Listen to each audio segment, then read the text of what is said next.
wabarakatuh. Terima kasih buat kawan-kawan semua yang udah mau mengklik video ini. Ya, di malam Jumat kali ini saya ingin membahas suatu topik tentang kasus kriminalitas yang terjadi di California, Amerika Serikat dengan nama Edmund Emil Kemper III. Ya, pembunuh berantai yang sangat keji nih, yang udah berhasil membunuh 10 orang. 10 orang. Ya. Bayangin, dia itu tubuhnya itu besar, hampir 2 meter. 2 meter itu semana? Segini kali ya? Ya udahlah, gak usah dibahas. Ya, kali ini gimana sih? Kita lanjut aja ya. Gimana kisah dari Edmund Emil Kemper III ini?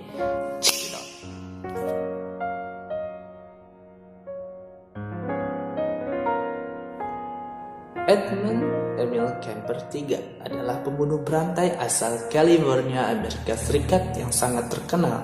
Ia terkenal dengan kejeniusannya. Dia memiliki IQ di atas rata-rata manusia pada umumnya. Udah tahu belum berapa? 145. Ya, itu termasuk IQ yang sangat tinggi dan sangat cerdas, karena Albert Einstein aja 160. Tetapi sangat disayangkan, dengan kecerdasannya tersebut, dia melakukan banyak pembunuhan berantai dengan teknik-teknik yang kompleks.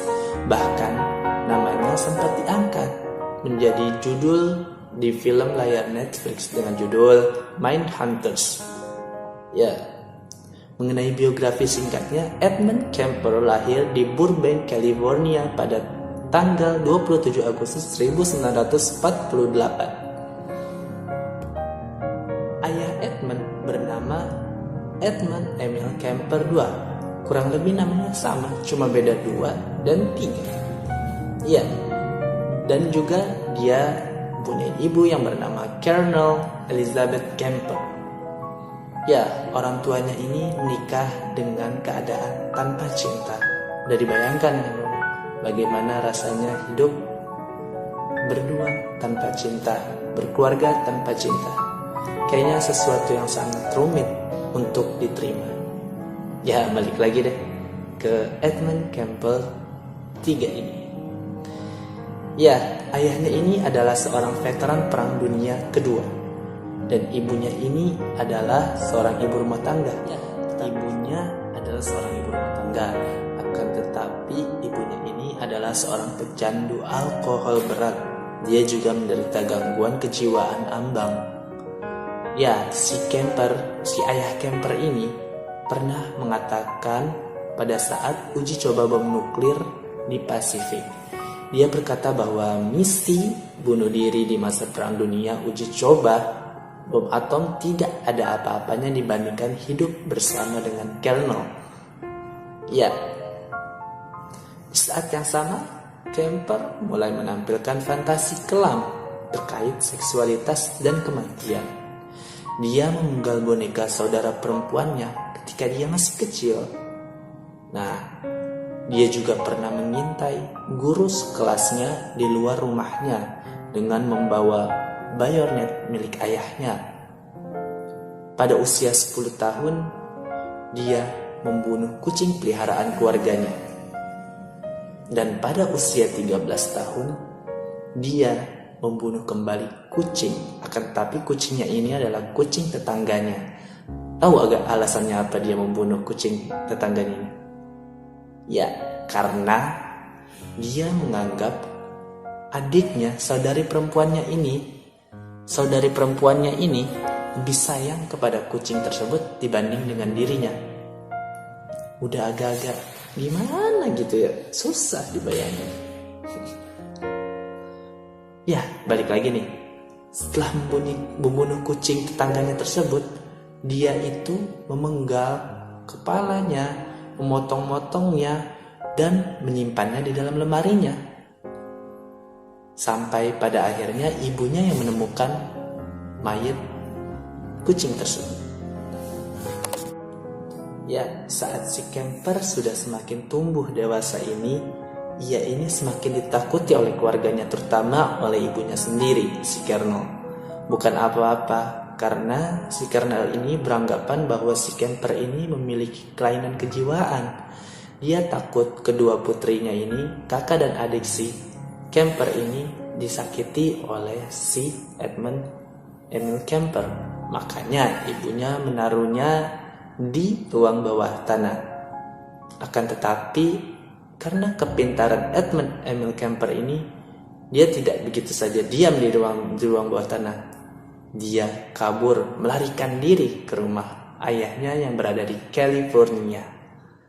Ya, setelah dia sampai di California atau di rumah ayahnya ini, ternyata si ayah ini memang sudah menikah dengan wanita lain dan memiliki anak. Nah, si Edmund ini meminta atau membujuk ayahnya agar ia bisa tinggal di rumah tersebut karena beralasan dia mendapatkan perlakuan yang kurang baik oleh ibunya. Jadi ayahnya ini nih sempat menerima si Edmund Emil Kemper ini untuk tinggal di rumahnya, akan tetapi semakin lama ibu tirinya ini dan juga adik tirinya ini merasa tidak nyaman dengan kehadiran Edmund Emil Kemper. Dia meminta agar si Edmund Emil Kemper untuk pergi atau keluar dari rumahnya, dan ayahnya menyuruh Edmund Emil Kemper ini, bukan menyuruh sih, mengantarkan Edmund Emil Kemper ini ke rumah kakek dan neneknya yang berada di California juga. Ya, setelah sesampainya Kemper di tahanan atau polisi ini, dia itu langsung diperiksa tentang kejiwaannya, dan dia didiagnosa mendapatkan penyakit yang bisa dibilang schizophrenia paranoid. Nah, dari situ tuh dia ini dibawa ke rumah sakit negeri atas Cerrado. Di sana ia diidentifikasi sebagai pria dengan IQ tinggi. Kepindahan ini menjadi awal mula sepak terjang pembunuhan berantai yang dilakukan oleh Kemper sendiri. Ya, si Kemper ini merasa tidak suka tinggal bersama nenek dan kakeknya. Bukan apa-apa, karena si Kemper ini beranggapan bahwa si neneknya ini sama dengan ibunya yang terlalu terlalu otoriter, juga sering membuli si Kemper ini. Dan juga si kakeknya ini juga pendengarannya kurang jelas, makanya si Kemper ini agak kurang betah walaupun selama 1 tahun ia tinggal di rumah kakek dan neneknya ini.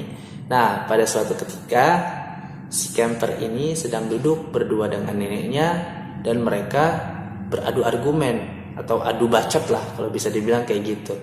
Nah, di situ tuh terjadi kekesalan yang memuncak atau emosi yang memuncak dari seorang Edmund Emil Kemper. Lalu dia pergi dari ruang dapur tersebut menuju ruang tengah dan mengambil senapan yang dikasihkan oleh kakeknya untuk ia memburu. Akan tetapi dia mengambil senapan itu dan langsung ke dapur, lalu menembakkannya kepada neneknya tersebut di kepala 2 dan di dadanya juga 2 kali. Bukan hanya itu, si Edmund Emil Kemper ini juga menusuk neneknya itu dengan sebilah pisau sampai benar-benar ngeri sih kalau dibayangin. Gak sampai di situ. Ini posisi kakeknya itu tuh lagi di luar gitu, nggak di rumah. Ketika kakeknya udah mau sampai di depan rumah, si Edmund emang udah menunggu nih si kakeknya datang. Nah, di situ tuh Edmund berpikiran kalau dia tidak ingin kakeknya melihat istrinya ini meninggal. Maka dari itu si Edmund itu langsung eksekusi kakeknya. Dan eksekusi di sini itu artinya dia membunuh kakeknya juga dengan senapan yang dikasih oleh kakeknya sendiri.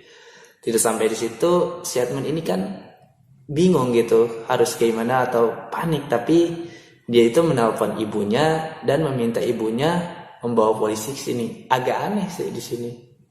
Gimana gitu?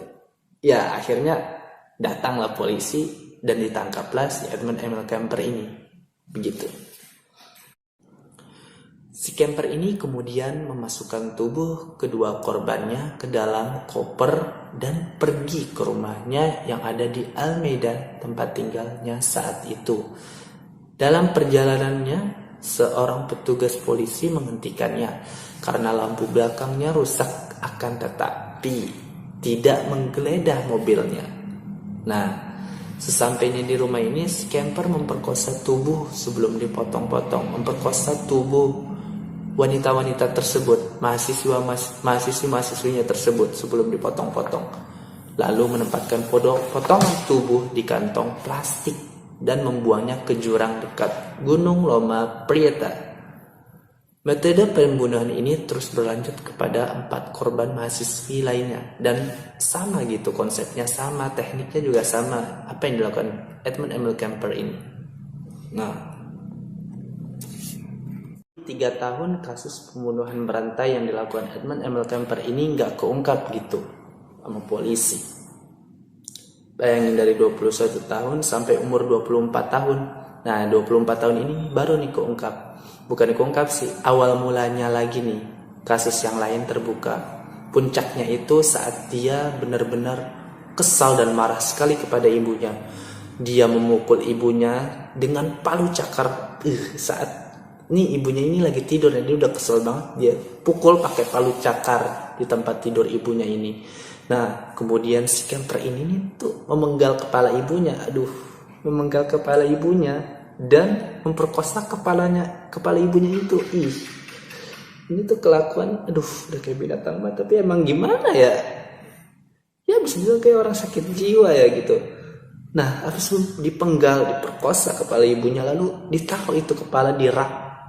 Nah, nggak sampai di situ, dia tuh langsung tuh nelpon teman ibunya, meminta untuk teman ibunya itu ke rumah ibunya itu.